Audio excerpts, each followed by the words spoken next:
दीपालीला या घरामध्ये का ठेवलं आहे? तिचा काय गेम बिग बॉसना दिसत आहे? तन्वी प्रत्येक आठवड्यामध्ये नॉमिनेशनमध्ये जाते, पण तिला आता या घरातून बाहेर काढण्याची वेळ आलेली आहे. सागर आणि प्रभू या आठवड्यामध्ये गेलेच पाहिजेत. प्रत्येक वेळेस संकेतला एक नॉमिनेशनची विशेष पॉवर का दिली जाते? दुसऱ्यांना पण द्या. अशा प्रकारच्या भन्नाट कॉमेंट्स या प्रोमोवरती येत आहेत.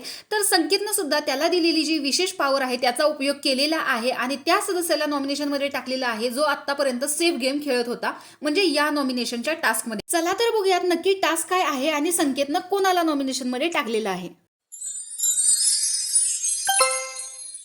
हाय गाईज, तर संकेत या आठवड्यामध्ये नॉमिनेशन टास्क झाला, त्याचा संचालक होता, त्यामुळे त्याला एक विशेष पॉवर दिलेली आहे. जशी की ती पॉवर तन्वीला दिलेली होती आणि तिने ठराविक रिझन देऊन प्राजक्ताला एक वीक कंटेस्टंट म्हणून नॉमिनेशनमध्ये टाकलेलं होतं. तसंच आता ती पॉवर जी आहे ती संकेतला मिळालेली आहे. तर संकेतनं त्याच्या पॉवरचा यूज करायचा ठरवलेला आहे.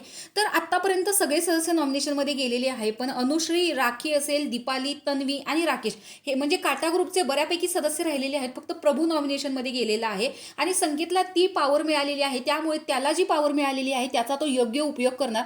तर प्रत्येक सदस्याने मी या घरात राहण्यासाठी कसा काय फिट आहे, म्हणजे मी कंटेस्टंट म्हणून किती काम करतो किंवा ॲज अ कॅप्टन म्हणून मी काय केलेलं आहे, कोणताही टास्क खेळताना माझं कॉन्ट्रीब्युशन किती असतं, अशा बऱ्याच गोष्टी सांगायच्या आहेत.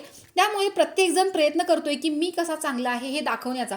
पण सगळ्यांनीच हे प्रयत्न करून दाखवलेले असले तरी सुद्धा आत्ता संकेतने दीपाली ताईंना नॉमिनेशनमध्ये टाकलेलं आहे की मला यांना नॉमिनेट करायचं आहे.